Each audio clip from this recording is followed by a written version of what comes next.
Hey, how's it going? Welcome back. This is Amy, and this is Book Talk Thursday.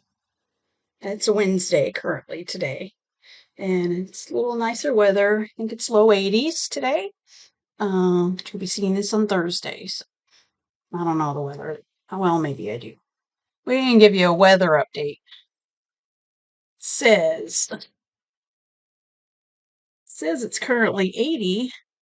It's got a nice breeze outside, and today's going to be 88 and a low of 59. And tomorrow will also be 88 and a low of 53. So that is your weather update. This is Wednesday, May 22nd. But you'll be seeing this on Thursday. Yeah. Okay. Welcome back. And today we are gathered here again today to talk about books. And I have prepared a pile. I feel like if I move the pile, bad things are going to happen, but a pile of, so today I wanted to talk about some of my nonfiction history books that I have that, well, one I know I've read, but I have quite a bit that I want to read. So here is, oh, it's a lot. It's heavy too. History books are heavy. Hold your breath. Here we go. Almost there. Oh boy. Yeah, that is a stack. I don't know how long this video is going to be. Hopefully not that long, because if you're interested in history, nonfiction, history books, stick around. If you're disappointed that I'm showing you nonfiction and you just here for the fiction, I'm sorry. That will be probably Tuesday. Um, so if you want to go ahead and punch on out, go ahead. I'm not. It's not going to hurt my feelings. But yeah. So I got my new one of my new tank tops from Old Navy that I got yesterday. Yeah, Tuesday. Yeah. I'm getting confused what day it is. Okay. It's the new one. It's navy, if you can't tell. Navy color by Old Navy. But yeah. So I just thought today's video we could talk about some of the, or I could talk about, because you're going to comment later, but I'm going to be talking now. So I'm talking about some nonfiction, some history books that I have that I still want to read, and I might have had them for a while, and some of them I've partly read. One I was looking at, I know I read it because it was for a class I had at community college. For one of my history classes, it was required reading, so I did read that, and then yeah, I just have this stack of interesting reads about history. And again, if you haven't been here before, June 6th is the 80th anniversary of D-Day, 1944. I mean, 80 years ago. It really, and I wasn't alive. You think I look that old? I'm not. Um, I'm way not. Uh, my dad, yeah, he was a baby. But anyway, um, yeah, just thought we could talk about those. That was something that I I enjoy. Um, I was a history major in college, so that's my background educational wise on that. I have my degree in history, and I also have some things in here about anthropology, and I had a minor in anthropology. So, like, yeah. So I was always interested in anthropology as far as um, antiquities, forensics, those things. And I can blame Indiana Jones on that. When I seen Raiders of the Lost Ark, that made me want to be an archaeologist. And in no way did I ever want to go through the tribal terrors and danger that Indiana did. But okay, so let's get on with it. So the first one, well, some of these can be quite a heavy read, and by that I mean emotionally, it's very Here goes my dog. Um, very heavy emotionally, has to do with war and and I realize a lot of people would not, feel like reading this just because there's this first book here I will talk about is The Rape of Nanking. And this is um, a book that I've started. This is a book that I've started that I haven't got through. I started it and then I put it down, but it's not that big of a book, but it is very, very graphic. It's graphic. There's pictures in here. I'm not going to show the pictures. It's just, this was a horrible, horrible thing that happened. It is the rape of Nanking. That's in China. The Forgotten Holocaust of World War II. And this is I'll just read you the back here. In December 1937, the Japanese army swept into the ancient city of Nanking. Within weeks, more than 300,000 Chinese civilians and soldiers were systematically raped, tortured, and murdered, a death toll exceeding that of the atomic blasts of Hiroshima and Nagasaki combined. Using extensive interviews with survivors and newly discovered documents, Iris Chang has written the definitive history of this horrifying episode. It says The Rape of Nanking tells a story of three perspectives: that of the Japanese soldiers, that of the Chinese, and that of a group of Westerners who refused to abandon the city and create a safety zone which saved almost 300,000 Chinese. Among the heroes was the German John Rab, R-A-B-E, a Nazi whose diaries Chang discovered and whom she calls the Oscar Schindler of China. More than just, sorry, something popped up on my screen. More than just narrating the details uh, of violence, um, the book analyzes militaristic culture that fostered in the Japanese soldiers a total disregard for human life. It also tells of the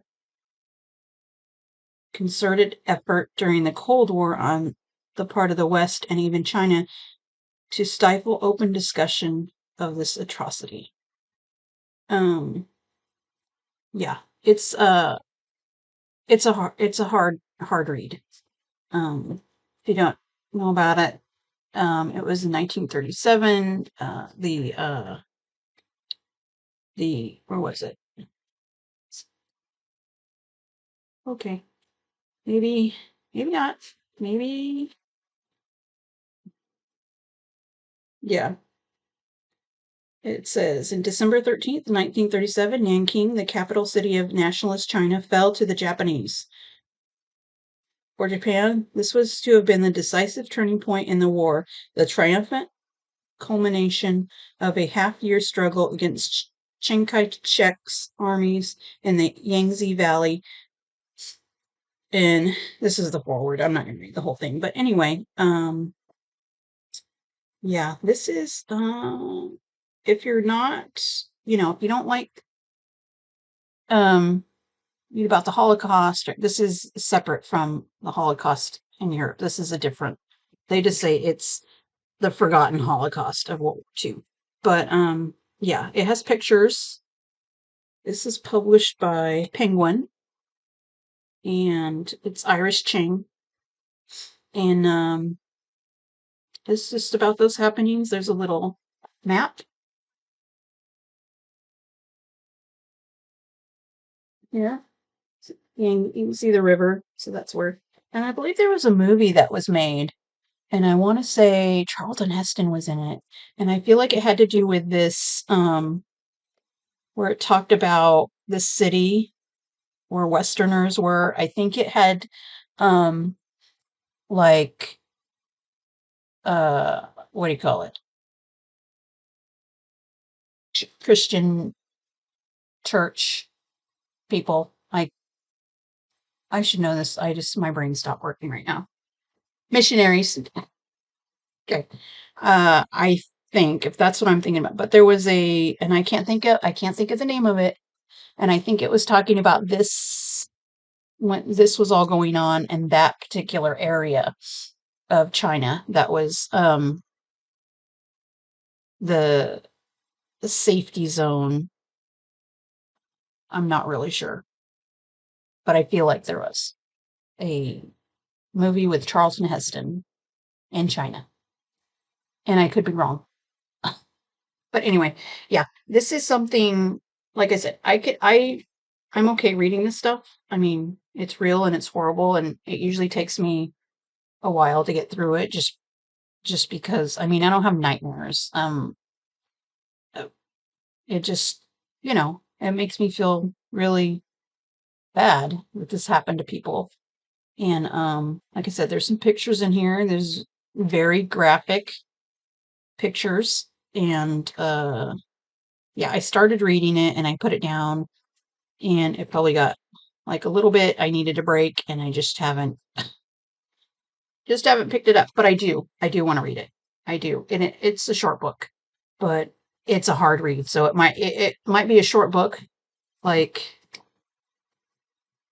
uh, page count, acknowledgements. It looks like only 223, 24 pages, 25, 225 pages. But because of its just, you know, emotional hardship, it'd probably read like 800 pages. But yeah, so that's one I've had on my, I don't know where I'm going to put these. It's going to be a minute. Could be a minute. Give me a minute. I need a drink. I just have water today. How about that? I just have water today. Hmm. And my cup that's supposed to change colors, you can't really tell. I don't think the color change is working anymore. But okay. Hey, Minnie. Hi. Yeah, we're doing a video. Okay? Doing a video. Minnie dog. Okay, let's just let's just throw those there for now. Okay, and the next one is these next two I have are Penguin. They're by Penguin publisher. This is Nathaniel Philbrick, Bunker Hill, A City, a Siege, a Revolution. It's about the American Revolution. It's about the Bunker Hill. Um, and yeah, I have by Nathaniel Philbrick is the Mayflower, and I feel like I was reading. I don't know if I got through the Mayflower. I think I was reading a little bit of this, and again, classic Amy. I put it down. This has paintings, pictures in here, and this is about the Battle of Bunker Hill. This is author of the Mayflower and the Heart of the Sea. I like his writing, and I've seen interviews with him. There's some other books that are coming out. There's another book I want to read in July that is called.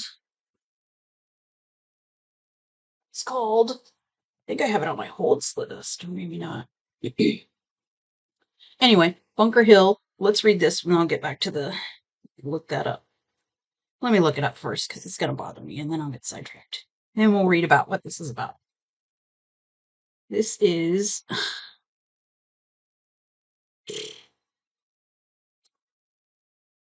How am I going to do this?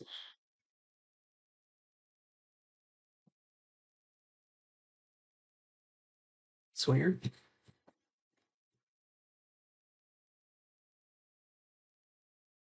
Come on. Time's a wasting. People are waiting. They don't want to see you Googling.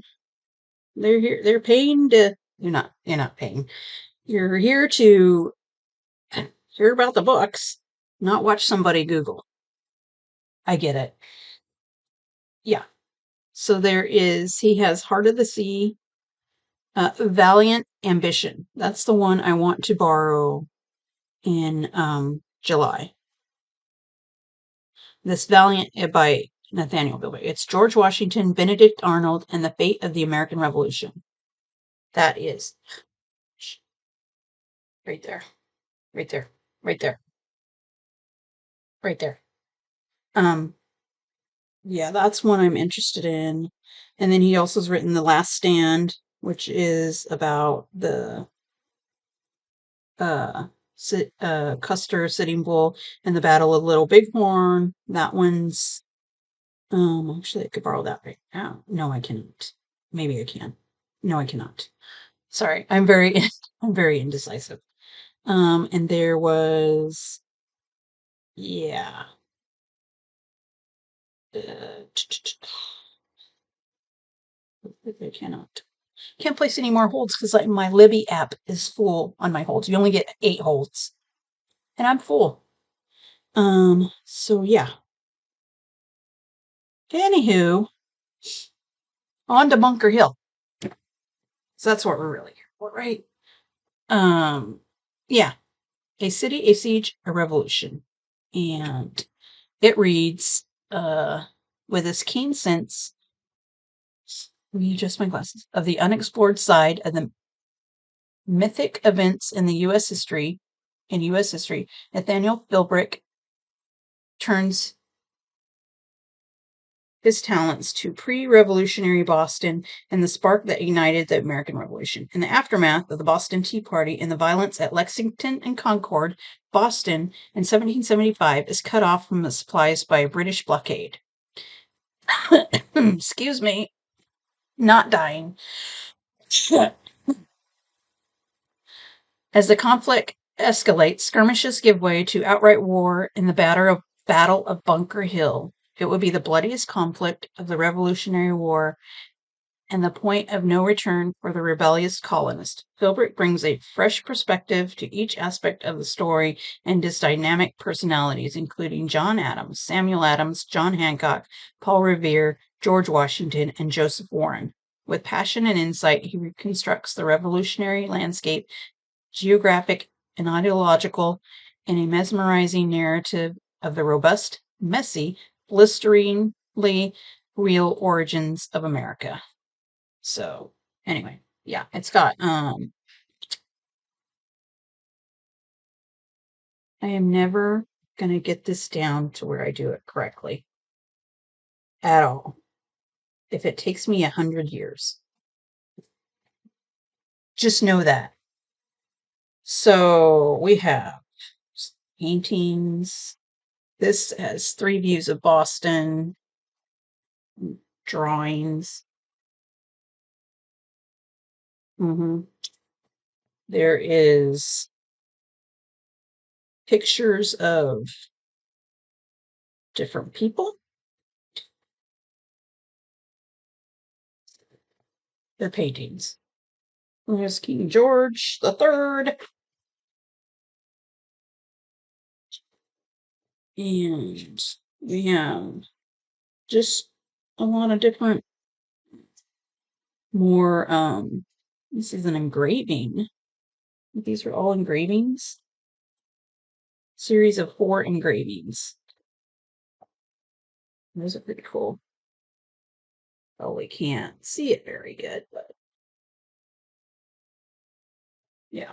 Anyway, this has quite a few, and there was an interesting picture of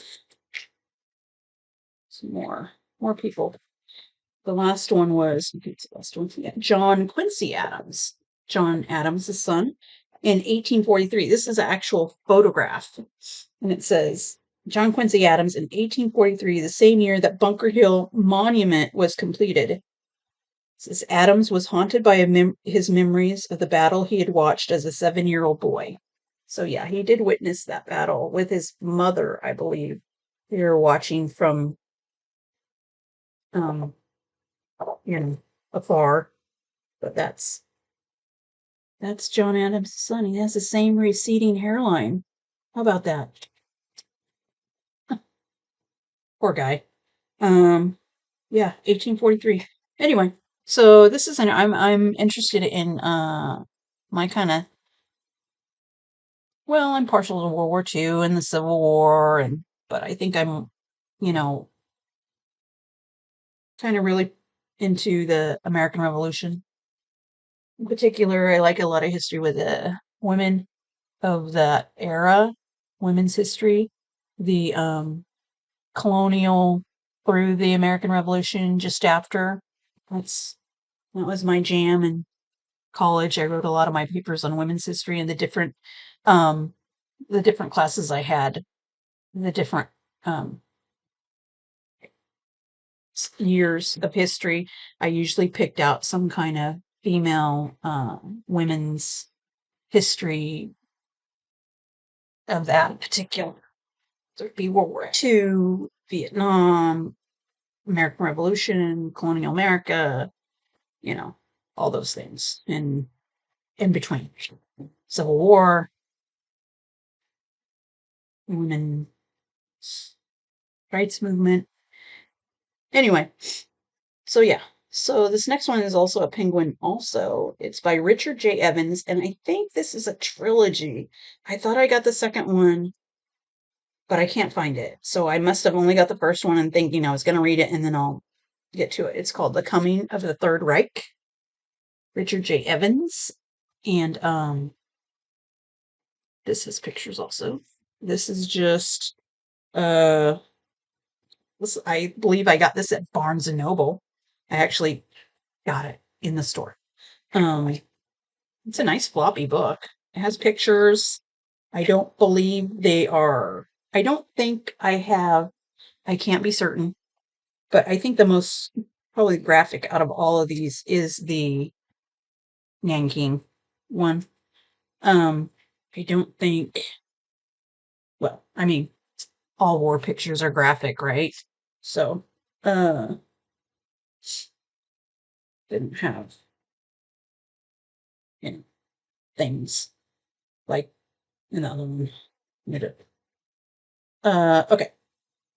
So yeah. So this is, oh, so I have little, where I've taken notes and I was reading and I know I didn't go through all of this, but I got through, mm, I don't know if I got through half of it. But no, I got a note card about other books that, oh, I was going to show you.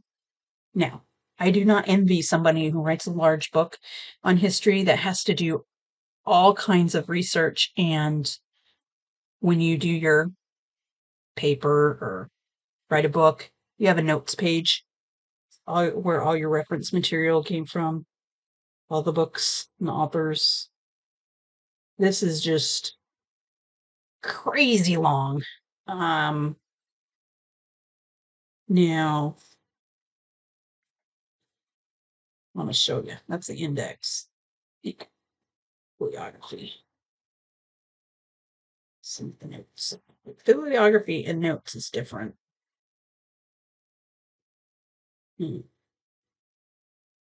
Yeah. Notes.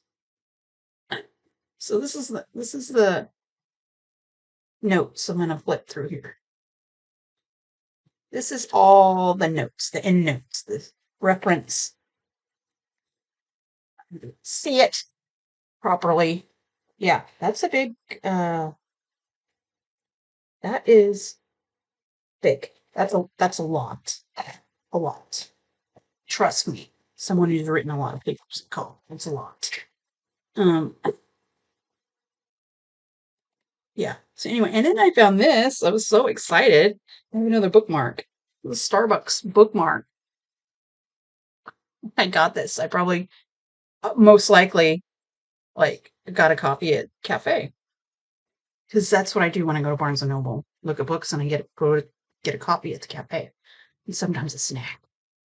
Um, Gosh, I really want to go to Barnes and Noble right now. It's only like an hour away. Um, yeah.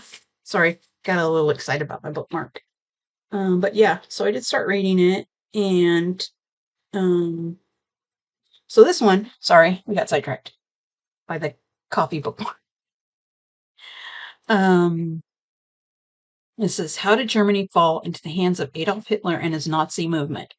a moment that would lead the country and then all of Europe into utter moral, physical, and cultural ruin. There is no story in 20th century history more important to understand, and the great historian Richard Evans has written the definitive account for our time. A masterful synthesis of a vast body of scholarly work integrated with his own important new research. Evans' history restores drama and contingency to Hitler's rise to power, even as it shows how ready Germany was by the early 1930s for such a takeover to occur. First volume of what will ultimately be complete 3-volume history of Nazi Germany. Told you. The Coming of the Third Reich is a masterwork of the historian's art and the book by which all others on the subject will be judged. I don't know, because new books come out all the time, so I'm sure they say that just to get you in, but it does sound like a good book. So yeah. So Richard Evans. Richard, what happened? Okay, sorry. My thing went dark. Richard J. Evans, Coming of the Third Reich, and it is a 3-volume. And I don't know what the other 2 volumes were. And want to say, sorry, I got sidetracked. I was looking at my record button. I thought I got the second one, but I guess obviously I didn't, or I haven't found it. Okay. Okay. So this is Penguin and books. And it says, what year was this? 2003. Can't just be simple, can it?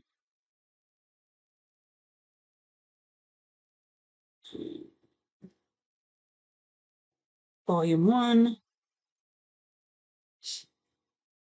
Can I just find? I cannot. You can Google. You can Google. Because apparently my Google skills are not quick. Anyway, so that's Coming of the third week. Whoa, shoots. Richard J. Evans. England. It's a little kind of chunky. Not too bad.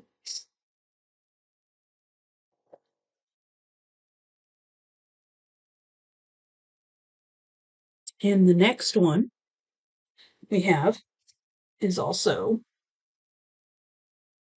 one I started. Got a little ways in, not very far. Lenin, Stalin, and Hitler by Robert Galately? Sure. That's his name right there. Yeah. The Age of Social Catastrophe. This one looked interesting because I wanted something about the 3, Russia and Hitler, and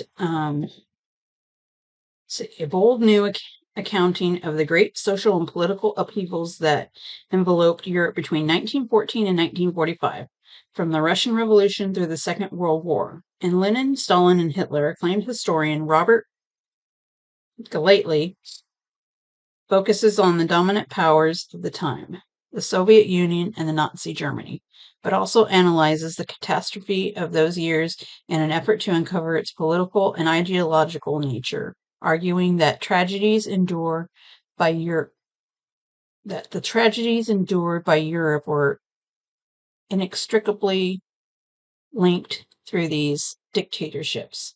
Galately explains how the pursuant of their utopian ideals turned into dystopian nightmares, dismantling the myth of Lenin as a relatively benevolent precursor to Hitler and Stalin, and contrasting the divergent ways that Hitler and Stalin achieved their climacteric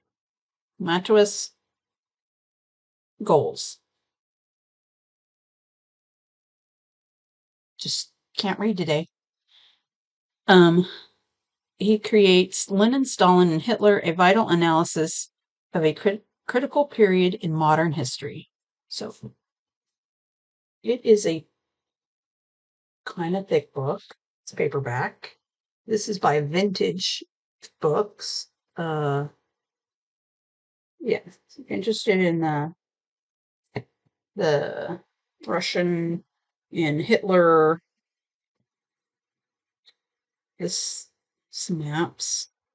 Yeah, it's interesting. I was actually interested in, I was thinking about doing a writing project, and one of the things of like a fiction writing project, and oh, it has some pictures too. Um, and I thought this was, I was looking, one of the background of the writing project was going to be war, but the story wasn't about the war. It had another plot, and I thought this would be um good book to look at, like leadership of certain parties in wartime and their ideology. So anyway, but it just sounded good on its own too. I got it for some research, but haven't got very far into it. Anyway, those are still good to read. This one's a little chunky one. It's a little chunky one. This one's a nice looking one. This is George, Nicholas, and Wilhelm, three royal cousins and the road to World War One. So a little bit about, they are cousins. Yes. One was um, George is England, Nicholas is Russia, and Wilhelm is Germany. And they are all linked to, I believe, Queen Victoria. Oh, looky, treasures. Yeah, I found this earlier. Thought you guys get a kick out of this. Anyway, it's hardback, and this is by Miranda Carter. It's by Not Publishing. Oh, probably not saying that right. Um, Alfred A. Knopf Publisher, New York. Yeah, that's nice. Um, has some pictures. It has illustrations. Um, yeah. So in this, I was like, I couldn't remember where I got it. I thought I got maybe at Barnes and Noble. Nope. I got it off eBay, and I bought it in 2014. And June of 2014. I paid, I paid, boy, this is not 2014 anymore. I don't know if I can find a book, even a paperback, for this amount. Honest to God. Uh, Hardback, which is, we've all seen it now, this thick. Very nice cover. I don't even know what the cover. It's just without the cover. This retail is $30 US. We're not even going to talk about Canada price because we all know it's more. Yeah, very nice book. Good condition. I mean, I've had this since, what is it, 2014, and it's still nice. $2.30 I paid for this book off of eBay from Goodwill Industries of South Florida. Thank God for them. Fort Lauderdale. And the shipping and handling, I paid $3.99. In total, it cost me $6.29. Not bad. I mean, do I know how to find a good deal, or do I not know how to find it? I do. Anyway, That's going to stay in there. And then I found this little doohickey thingy that is not mine. At first I thought it was mine, and then I was looking at it, and it's not mine. So this book, George Nicholas Wilhelm, I said was retails for $30, right? So I was looking at this ticket. I'll show the back. And I was thinking, is it mine? Well, the price was like, I surely did not pay that much for this book. I wouldn't have, unless I needed it for a class and it was a textbook. So I got to looking at it, like, what is this? And it was like, it's a little receipt from Books and Books. I was like, where is Books and Books? I don't know. But it was in March of 2010. It's like, okay, this is the name of the book. And I got to looking and it has a customer name. I'm not going to say the whole name. I will say the guy's name is William. I was like, William? Wow. Okay. And then I seen, he's got his little left it in his book. You should probably check your books if you're getting rid of them or any receipts. I mean, I'm not a bad person. I'm not going to do anything with this bad. It's just fun to see what somebody else paid. Again, remember I paid $6.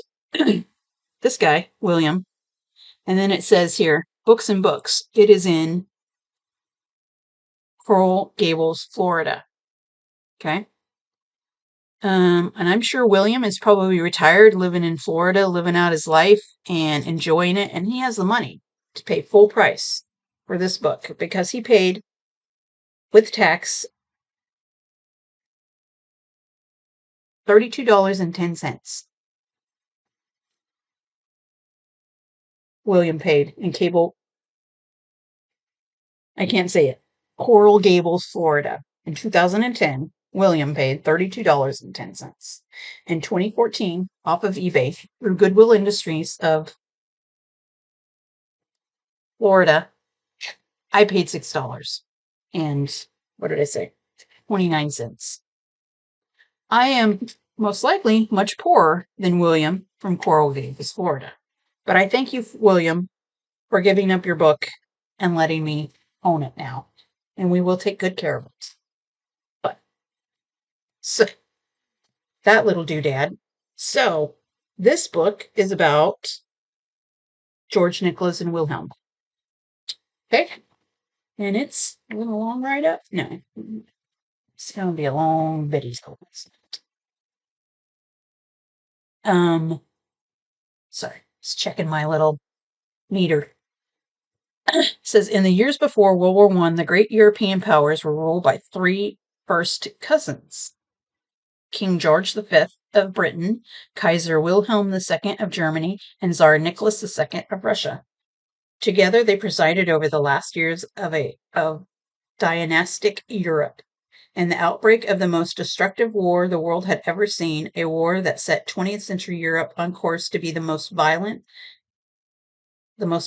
continent in the history of the world. Miranda Carter uses the cousins' correspondence and a host of historical sources to tell the story of a tiny, glittering world that has often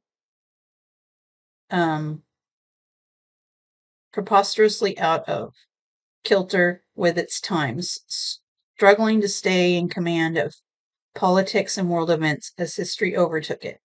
George Nicholas and Wilhelm is a brilliant and sometimes darkly hilarious portrait of these men. Damaged, egotistical Wilhelm, quiet, stubborn Nicholas, and anxious, dutiful George, and their lives. Mm-hmm. Mm-hmm. Mm-hmm. It is also alive with fresh, subtle portraits of other familiar figures. Queen Victoria, grandmother of two of them, grandmother-in-law of the third. Okay, I was wondering I forgot how they were cousins. Okay, whose conservatism and bullying obsession with family left a dangerous legacy. And Edward VII, the playboy arch vulgarian, who turned out to have a remarkable gift for international relations and the theatrics of mass politics. At the same time, Carter weaves through their stories and riveting accounts of the events that led to World War I, showing how the personal and political interacted, sometimes to devastating effect. For all three men, the war would be the disaster that destroyed forever the illusion of their close family relationships, and any sense of peace and harmony shattered in final coda of murder, betrayal, and abdication. Anyway, yeah, that's interesting. So I haven't really read any biographies on any of these. So I mean, I know uh the story of Nicholas. We have the Anastasia story most people know about, and the Russian Revolution and murdering of the Nicholas and his family. Um, yeah. So that's a good hefty book. And then we're moving into some world history. The Mummy Congress by Heather Pringle. This was a suggested reading for one of my classes I had at community college. It was a world history class I was taking. And, excuse me. This is Science, Obsession, and the Everlasting Dead. So this is when acclaimed science journalist Heather Pringle was dispatched to a remote part of northern Chile to cover a little-known scientific conference. She found herself in the midst of the most passionate gathering of her work life. Dozens of mummy experts, lodged in a rambling seaside hotel, battled over the implications of their latest discoveries. Infected with their mania, Pringle spent the next year circling the globe, stopping in to visit the leading scientists so she could see firsthand the breathtaking delicacy and unexpected importance of their work, ranging from the famous excavation of Tutankhamun, King Tut, I can never say his name, to tales of ascetic Japanese monks trying to mummify themselves, and from the Russians' terrified attempt to embalm the body of Stalin to the fleeting craze for public mummy unwrappings in the 19th century New Orleans, the Mummy Congress demonstrates that our own obsession with the preserved dead has a long and bizarre history. Packed with extraordinary stories and narrated with great humor and verve, the Mummy Congress is a compelling and entertaining journey into the world of everlasting dead. So yeah, this I know it's some people it's not for, but it sounded interesting to me, and I think it was uh something one of my professors had referred to, an extra reading that she thought it was a good read, an interesting read, and it sounds interesting. It's just about people, anthropology. My pictures are falling apart, so that means the book's falling apart. But I think I got this off of eBay too. I'm pretty sure. Um, yeah, the Mummy Congress, and that's actual mummies. But I don't know, something I had on my shelf. And the next one is this was a required reading in one of my Chinese classes I had at community college. Chinese history. Hungry Ghosts, Mao's Secret Famine by Jasper Becker. Jasper Becker. I had taken a lot of Chinese history classes, so I think I went through the whole period, whole history of China in my college, from community college to university. Probably should have minored in Chinese history too. But yeah, so it was required reading, so I have little post-its, notes, and I think I have highlights and underlines. Yep, I do. There is some photos, but this is about first full account of the tragedy that claimed over 30 million victims. This is the Chinese famine. Um, I don't know how else to explain it. So, in tradition of John Hershey's Hiroshima, journalist Jasper Becker's penetrating account of China's 4-year famine uncovers the truth behind one of the darkest chapters in history. Hungry Ghost is a horrific story of the state-sponsored terror, cannibalism, torture, and murder of Mao's Great Leap Forward. That's what I was trying to think of. Mao's Great Leap Forward. I don't think it was so great, but that's my opinion. An attempt at utopian engineering gone tragically wrong. It did. Becker conducts hundreds of interviews and spent years immersed in painstaking detective work to examine the unprecedented madness that plagued China between 1958 and 1962, unearthing what really happened during those years and revealing how the famine and terror could have been kept secret for so long. Becker's new postscript about the current famine in North Korea is evidence that mankind has yet to learn from one of its greatest mistakes. Wall Street Journal. Yeah. Anyway, so it's just about those effects that Mao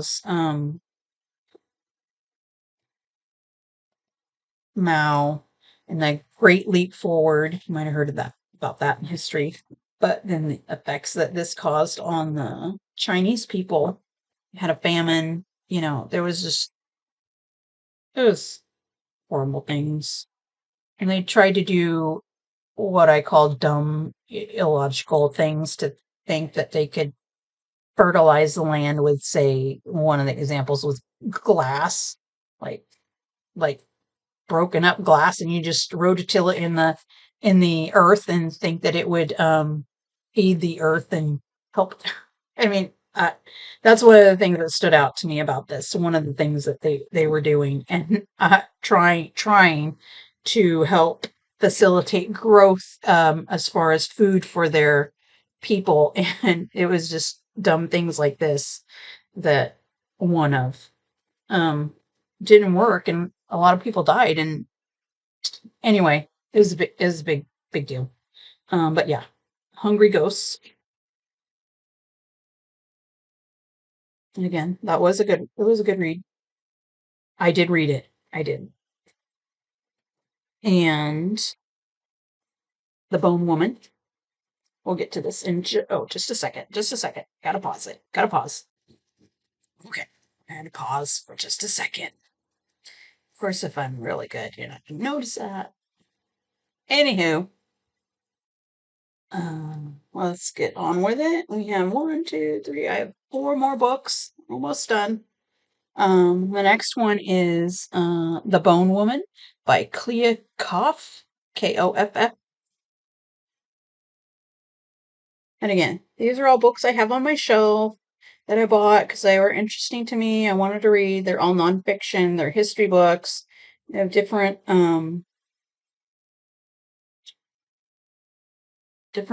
period parts of history.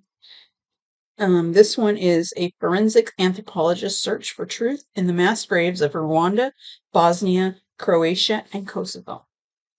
So this is interesting to me with my anthropology background and interests, and I forget how I came across this one. Probably came across it from community college from my history classes. I don't have an old receipt in here. I probably got this off eBay. When I was going to college, I got a lot of books off eBay. Didn't really shop at Goodwill a lot then. Before that, I had shopped years before I had shopped at Goodwill for books, but then I had a long period where I hadn't really gone to Goodwill for books, and then this recently in the last year and a half, I really started going back to Goodwill for some very nice cheap finds. Anyway, so this has pictures in there.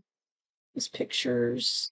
But yeah, it's about forensic anthropologist.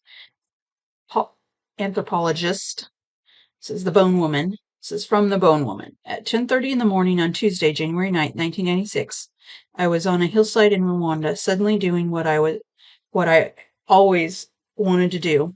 I took stock of my surroundings, and as though taking a photograph, I looked up. Banana leaves. Down. A human skull. To my left, more banana leaves. I was placing red flags in the dark soil wherever I found human remains. Let's put it this way. I ran out of flags. Yeah, that's another sad part of history. Uh, history has a lot of sad parts, but I know there's stuff out there you can find a lot of good parts too, but we tend to find a lot of interest in the bad parts because I think we don't want to do those bad parts again, but somehow we keep doing bad parts again. I don't know. It's it's not my job to figure it out. I just want to read about it and be a good person. Um, so it's always looks so long. Okay, I'll try not to ramble. In the spring of 1994, Rwanda was the scene of the first act since World War II to be legally defined as genocide. 2 years later, Clea Koff, a 23-year-old forensics anthropologist analyzing prehistoric skeletons in the safe confines of Berkeley, California, was one of 16 scientists chosen by the UN International Criminal Tribunal to go to Rwanda. Who knows it just to unearth the physical evidence of genocide and crimes against humanity. The Bone Woman is Koff's riveting, deeply personal account of that mission and the 6 subsequent missions she undertook to Bosnia, Croatia, and Kosovo on behalf of the UN. In order to prosecute war crimes, and crimes against humanity, the UN needs to know the answer to one question. Are the bodies those of non-combatants? Are the bodies those of non-combatants? To answer this, one must learn who the victims were and how they were killed.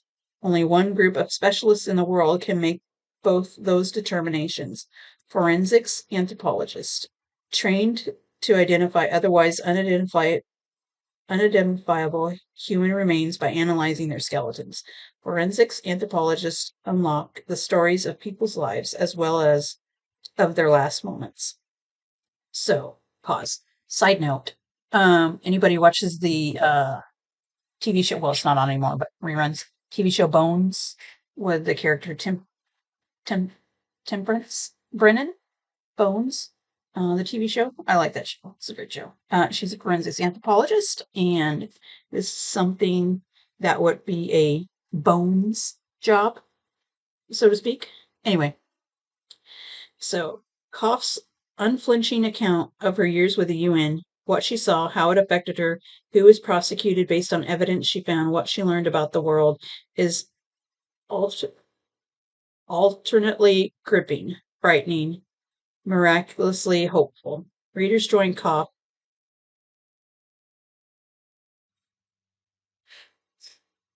Sorry. There was a crop duster flying over. You probably can't hear it, but a plane. Readers join Koff as she comes face to face with the realities of genocide. Nearly 500 bodies exhumed from a single grave in Rwanda. The wire-bound wrists of massacre victims uncovered in Bosnia. The disinterment of the body of a young man in southwestern Kosovo as his grandfather looks on in silence. Yet, even as she recounts the hellish working conditions, the tangled bureaucracy of the UN, and the heartbreak of survivors, Koch imbues her story with purpose, humanity, and unfailing sense of justice. This is a book only Clea Koff could have written, charting her journey from wide-eyed innocent to soul-weary veteran across geography synonymous with some of the worst crimes of the 20th century. A tale of science in the service of human rights. The Bone Woman is even more profoundly a story of hope and enduring moral principles. Anyway, that's why I wanted to get that one. The Bone Woman. So yeah, that's going to be quite an emotional read. I'm sure that's her picture. Yeah. Yeah. So she was born in 1972. And her mother's Tanzanian, an American father. Um, Yeah. Anyway, that seemed like a good one. And sorry, I don't think I've been telling you which one, but this is Random House. And this one, these next ones are American History. This is The Bully Pulpit, Doris Kearns Goodwin. It's a thick one too. It's a chunky book. A chunky floppy paperback. Yeah. Look at that. That's why you like these chunky books. You want it to be like floppy like that because if it's like stiff, it's like you'd rather just buy the hardback than if you want it stiff. But if you buy a paperback, you want it to be like just like lay open. It's easy to read. It's yeah, my little quirks. But yeah, there's pictures in here. So this is um, gosh. And I think Doris, her newest book is, I guess it's her newest book. I've seen it on YouTube interview. Um, it might not be that new. Let's Google. We're Googling. She's an American biographer, historian. Yeah, yeah. Um, an unfinished love story. Okay. So, yeah.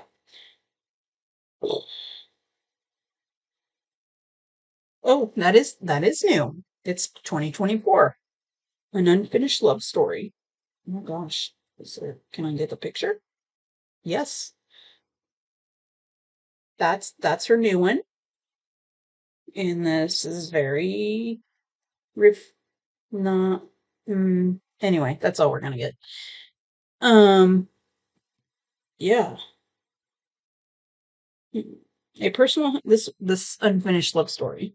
This is Personal History of the 1960s by Doris Kearns Goodwin, one of America's most beloved historians, artfully weaves together biography, memoir, and history. She takes you along on the emotional journey she and her husband, Richard Dick Goodwin, embarked upon in the last years of his life. They were married 42 years, and it says Dick was one of the brilliant young men of John F. Kennedy's New Frontier in his 20s. In his 30s, named he both named and helped design Lyndon Johnson's Great Society and was speechwriter and close advisor to Robert Kennedy.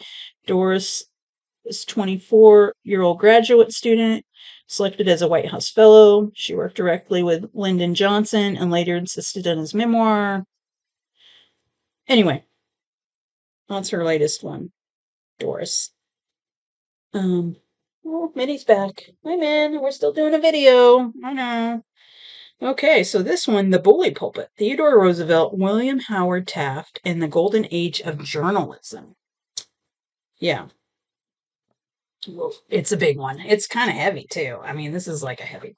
It's even though it's paperback, it's heavy like a hardback.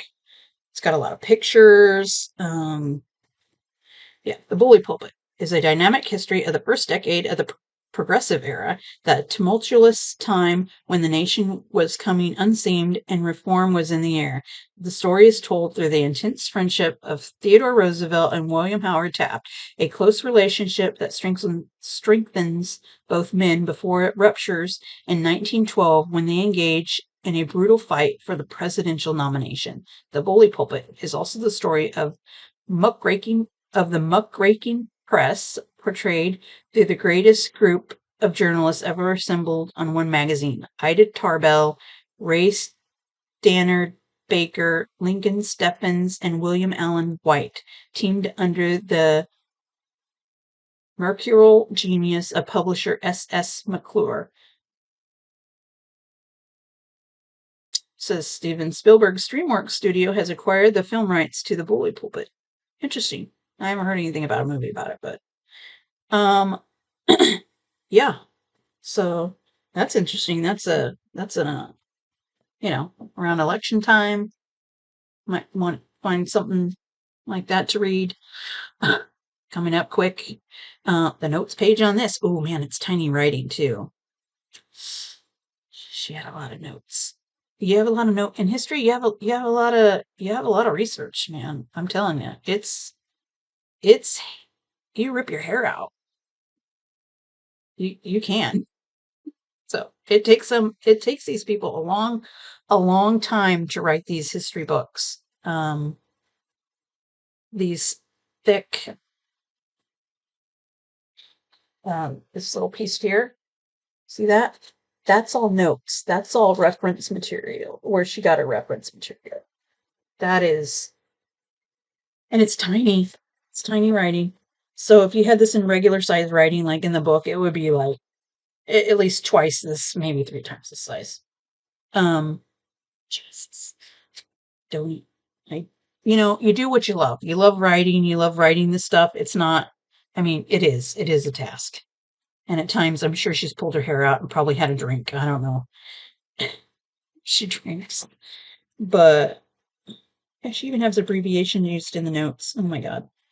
Um, I'm not writing. I'm not reading the notes. This is good for when you're doing research and you needing research for a paper you're writing, and you're reading books, and it has, you know, where they got their stuff, their material, quotes.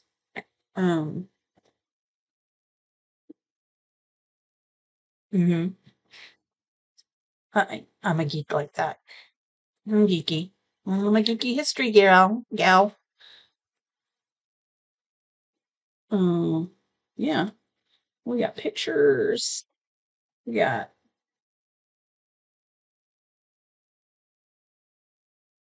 oh, this is some young pic. I'll show you this. This Theodore Roosevelt, Harvard sophomore, 1878. These are actual pictures.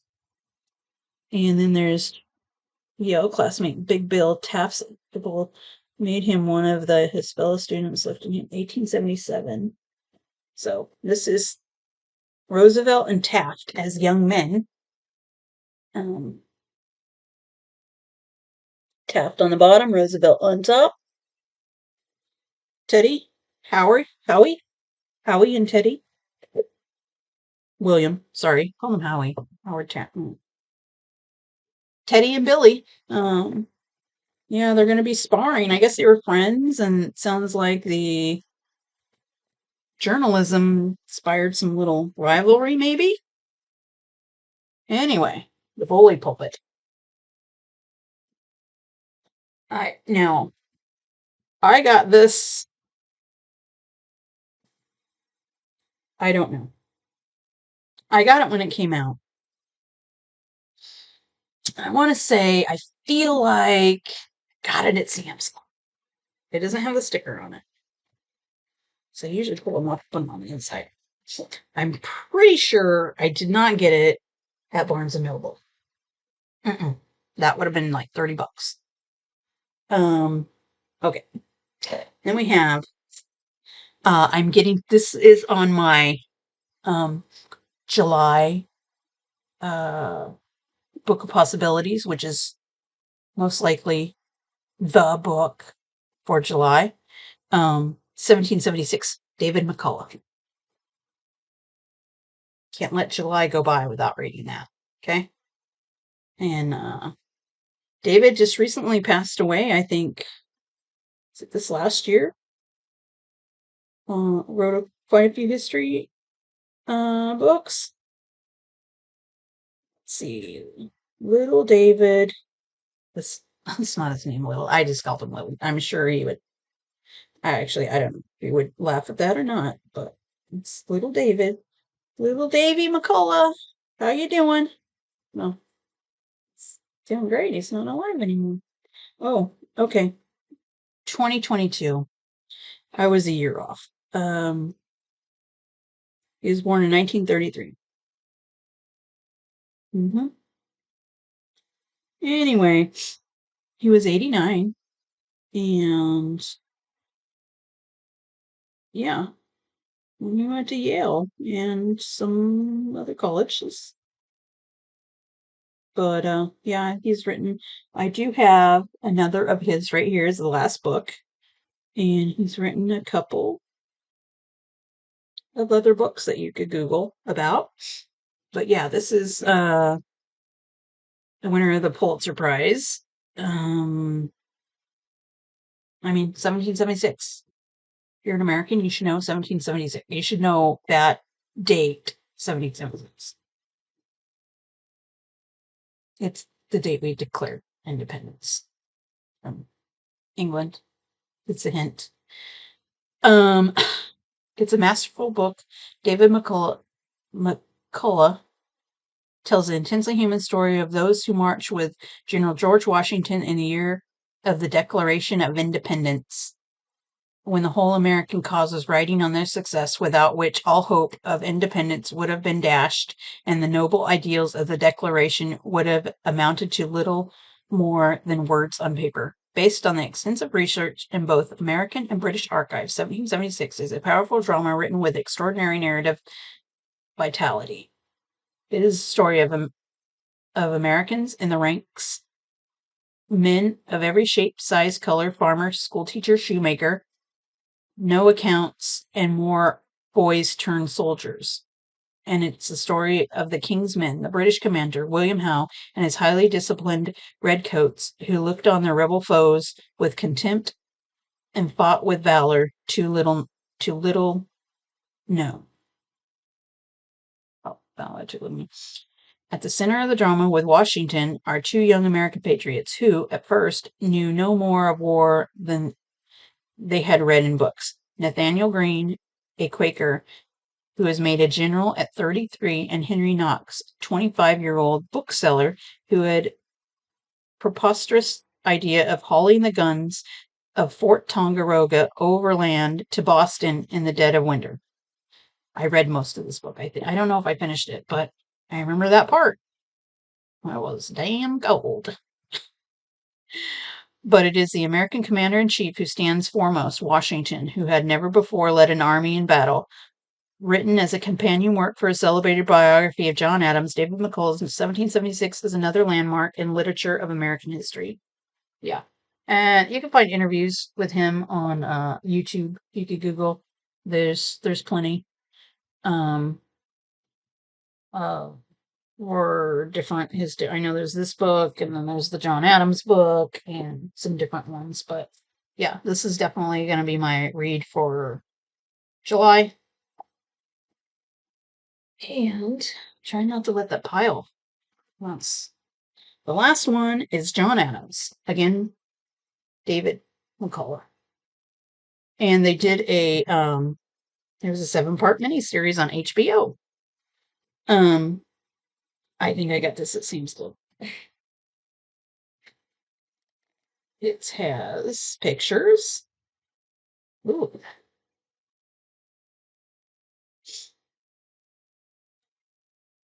He had some poofy hair. I mean, this is a painting, but I'll show it to you. I'm like, I don't know if he had hair like that. If that was just part of the painting, or he probably did, but you see that poofy hair? This is John. That's not Abigail, that's John with the poofy hair. That's wild, man. That's that's some fashion back then in 1766. Hey, you would think, then you don't. Oh yeah, this is a good big book. And this is it's paperback. It opens floppily. You like to call it floppily. That's not even a word. So this powerful epic biography, David McCullough, unfolds the adventurous life journey of John Adams, the brilliant, fiercely independent, often always honest Yankee patriot who spared nothing in his zeal for the American Revolution, who rose to become the second president of the United States and save the country from blundering into an unnecessary war, who has learned who was learned beyond all but a few and regarded by some as out of his senses, and whose marriage to the wise and valiant Abigail Adams is one of the most moving love stories in American history. This This is History on a Grand Scale, a book about politics and war and social issues, but always about human nature, love, religious faith, virtue, ambition, friendship, betrayal, and the far-reaching consequences of noble ideas. Above all, John Adams is an enthralling, often surprising story of one of the most important and fascinating Americans who ever lived. Yeah. So that is I can't think who played him. The guy. The guy. It's the guy. That's the actor who played John Adams on the HBO special. This is I call the movie book page. That guy. There was a recent, I don't know if it was a movie or a series. I can't think, but it's that guy. But, yeah. That's pictures of John with his poofy hair days. I mean, golly, how can you beat that? I just, you see other pictures of him and, um, who's George? Um, okay, this is when he was 89. He posed for the last time for Gilbert Stuart. Okay, so this is his last portrait at 89 years old. The request of his son wanted him to sit for this portrait. So we've lost some poofy hair, and it's kind of tame now. Receding hairline. But yeah, he looks a little tired. I mean, I would be too at 89. And after all the war you've been through, my God, he looks pretty good. Um, yeah. He had a good wife, my my opinion. This is Abigail. Gilbert painted over several years portrait of Abigail that began in 1800 while she still presided over the president's house in Philadelphia. Mm, this is Abigail. It's like it started in 1800, so that's that's John. Another portrait. His hair looks still kind of puffy, doesn't it? That's a younger one. Oh, jeez, Amy, get it going. Looks like it's still puffed. Yeah, he's got like almost Princess Leia puff going on without the little spiral. I'm sorry. I'm criticizing their hair. Yeah. I'm sorry. At 89, I like your hair much better than. Excuse me. I just probably couldn't deal with that living back then. Puffy hair. My hair is very short. Actually, you can barely see it under my hat because I can't deal with it. Anyway, so this is a good biography. David's a good writer. I like his writing. I like to watch his interviews. And I'm sorry he died because we won't have any more David books. But he's also written one on Truman, and I think he did one on the Wright brothers. He's did one on the Great Bridge. It's in New York. I think that's it's the Brooklyn Bridge. Um, I mean, you can Google. Um, yeah. So anyway, so that, my friends, is the last of the big book tour that we did today. And if you're a history buff, I hope you enjoyed it. Gave you some ideas if you don't have haven't read those books, maybe checking them out. Sure, library, or you can get them um bookstore, online, wherever. But these are the ones I've had that I'm still interested in. I really want to get to, life's too short, not enough time to read all the books. I get it. But I'm going to start incorporating this in my, monthly reads, some kind of non-fiction history books. I hope to get through my piles. I do have more fiction, a lot more fiction books than I have nonfiction. I do want to buy some more. Like I said, the one about the Third Reich, that's a 3 volume, and I have to get the other 2 volumes. I very much would like. And then I do watch other people's YouTubes that history YouTubes. There's one, The History Shelf. I like that one. There's also one, Cam Reads. Cam Reads. I think he's in. I'm gonna go out on a limb. I don't know if he's in Scotland. We're gonna say the British Isles. That's closest I can get. Cam. They have nonfiction history. I think Cam reads a lot of Russian, but History Shelf, she goes over a lot of different things. Yeah. So anyway, well, that's it for today. Ooh, I don't know what happened.